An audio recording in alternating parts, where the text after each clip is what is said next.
წვანელობდა. მოგვიანებით თბილისში ედუარდ შევარდნაძე ჩამოვიდა. მას აეროპორტში უამრავი ხალხი დახვდა. ედუარდ შევარდნაძემ ქართულ ინტელიგენციას იარაღის ხელში აღებისთვის განსაკუთრებული მადლობა აეროპორტშივე გადაუხადა. მაგრამ ეს სკანდალური სიტყვა სატელევიზიო არქივებიდან გაქრა. კურიერმა მისი მოპოვება 18 წლის შემდეგ მხოლოდ დღეს შეძლო.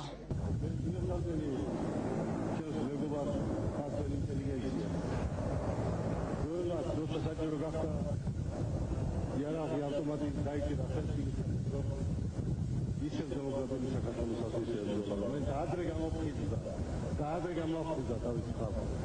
მადლობა. შევარდნაძე ყოველთვის უარყოფდა მას, ამბობდა არა მე არ ვითქვამს.